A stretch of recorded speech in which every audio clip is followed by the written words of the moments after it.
Okay, welcome back. So for the rest of 1.2, we're going to be covering the topic of composite functions of two functions. So also some more algebra review.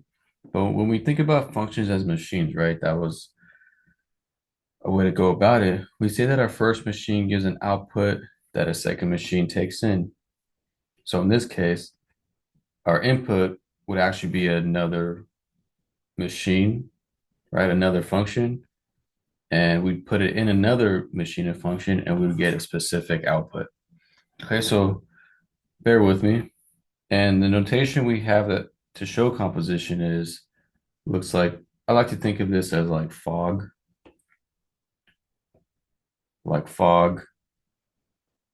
of x, right?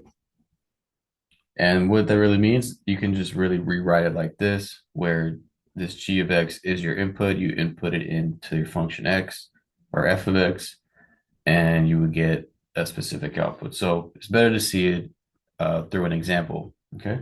So you've probably seen this somewhere before, but let's kind of go over it again. So we have two functions, f of x equals x squared minus 2x minus 8, and g of x equals 3x plus 14. Okay. So this first question says find f of g of x. So that's kind of the way you said f of g of x, right? That's kind of the way that language goes. Okay, but what this really means, just from our definition, is that it just equals f of g of x, right? Which means the same exact thing. So what this means is that we are going to plug in 3x plus 4 as our input, right? We're just going to replace it right there. So this becomes f of 3x plus 14, right? So now 3x plus 14 is our input. So since we're inputting it into f, we're just going to plug that in for every single x in that function f. So what that would look like is this.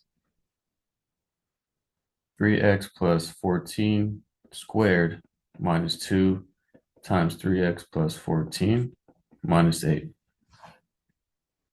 Okay, we just plugged it in wherever there's an x. And so the rest is just some algebra simplifying. Okay, so I'm gonna go off to this side here just to make sure it's all clean. So side, 3x plus 14 times 3x plus 14, I'm squaring it, right?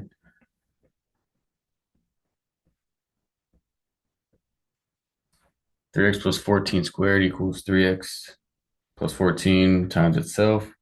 And then you just FOIL that out. So this would be 9x squared plus 42x plus 42x plus 196.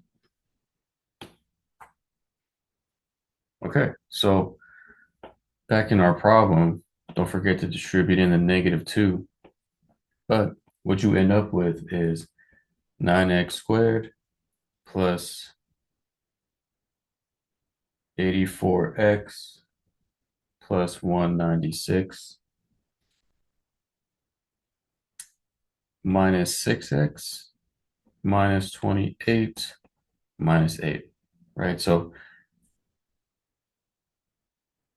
I got the 84 because 42 plus 42 jumps ahead a little bit, but that's what you get. So now we're just still simplifying. We got a couple like terms. We have we got 1x squared, so it'll be 9x squared. And just a couple like terms here, x, x, and then the rest are just constants. So what this simplifies out to is 78x. Let me write that, plus 160. Okay, so that is one example. Let's go ahead and jump to the next example. This time it's going to be backwards, where we're going to have g of f of x. So it's going to be flipped, but same process. So what this becomes is g of f of x, right? Just by the definition. And now f of x is our input. So x squared minus 2x minus 8. This guy just goes, replaces that. That's what it's saying. Okay. So now this means that x squared minus 2x minus 8 is our input. So I'm going to input this wherever there's an x in g. So what this becomes is 3 times x squared minus 2x minus 8. And don't forget that plus 14. Okay, so just distributing in the 3, what we get is 3x squared minus 6x minus 24 plus 14, and negative 24 plus 14, well, that's just negative 10. And that's my answer. See how they are different answers, right? They're opposites of each other, so we get different answers. Okay, last one. This one is where we are actually going to evaluate it at an input. So once again, we're going to treat the process the same. So what this becomes is f of g of 3. And so we don't know what g of 3 is, so we got to evaluate that. So let's go off to the side and figure out what that is. So do some scratch work. I'll do it over here. I need to figure out what g of 3 is, so I'm just going to plug in 3 into here. So this would be 3 times 3 plus 14, and that's just 23.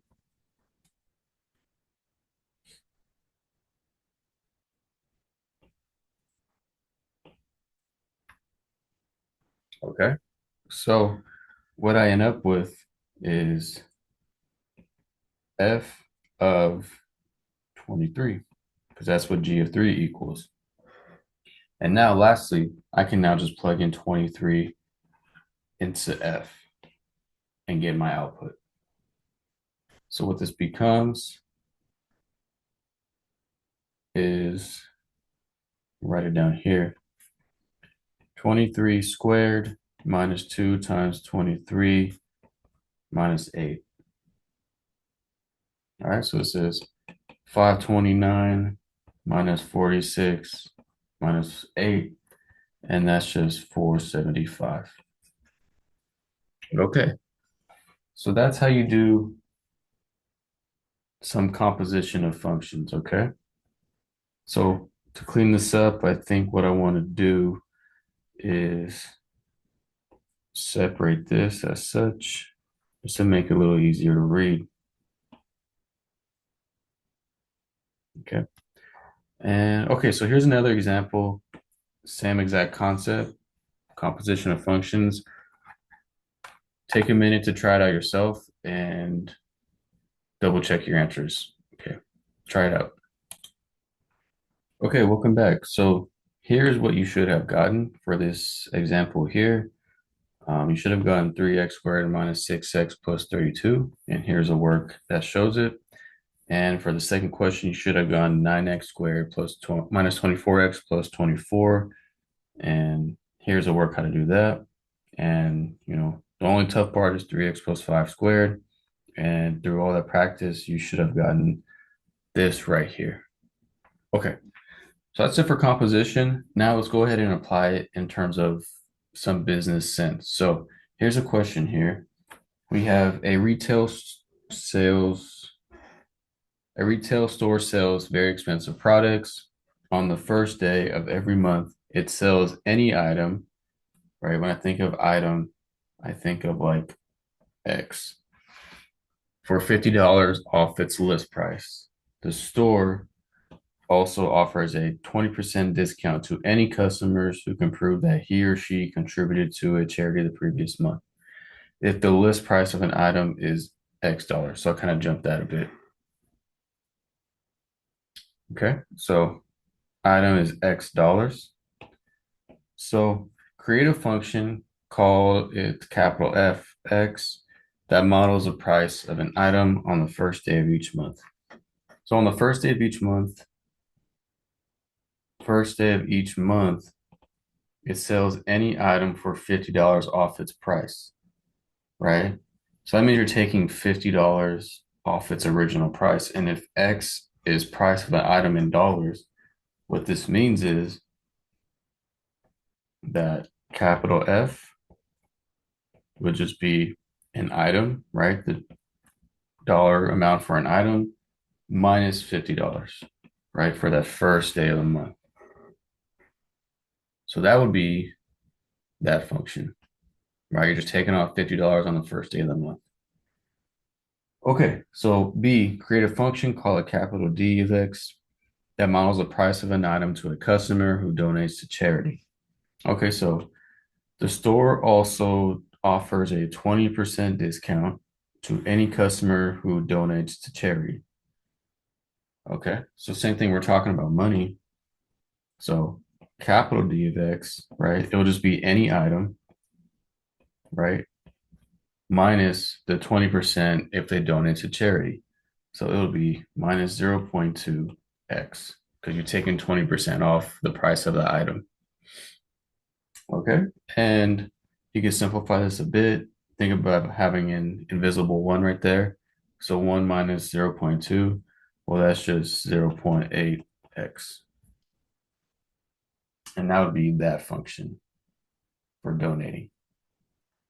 Okay, so part C, create a composite function, what we just learned above. Call it D of F of X. That models a price offered to a first day of the month customer who donates to charity. So they're getting all of the savings. They donate to charity and it's the first of the month. They're getting both of these discounts. So luckily it gives us how it wants us to compose these two functions. So not enough room here. Let's kind of go up here, right? So part C, it's asking for D of F of X. Okay.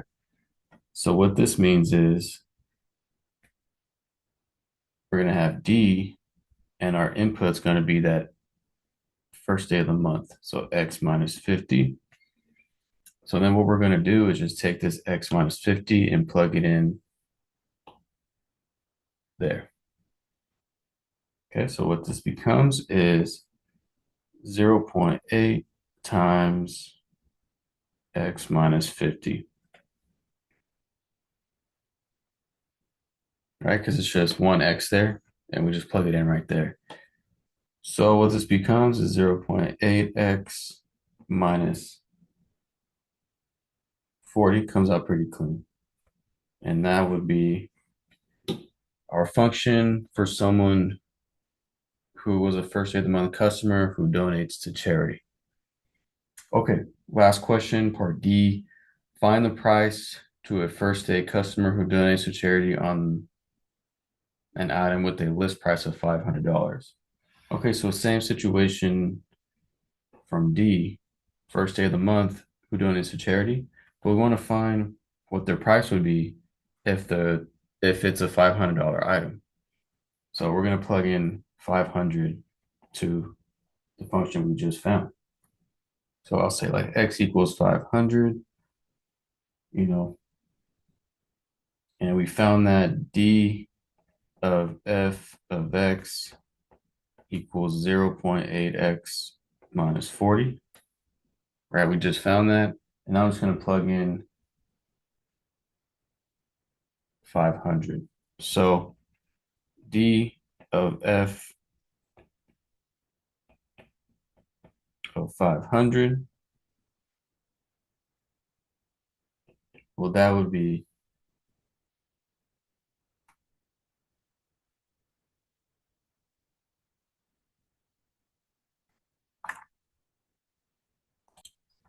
well, that would be 0.8 times 500 minus 40.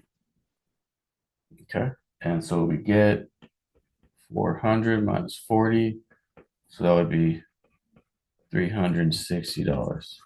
So that would be the cost of her $500 item if she's meeting both of these discount criteria. Okay, so we didn't have to do too much work here because we already had the function here, so we just had to plug it in for X. Okay, so that's it for this section. I'll see you next time. Thank you.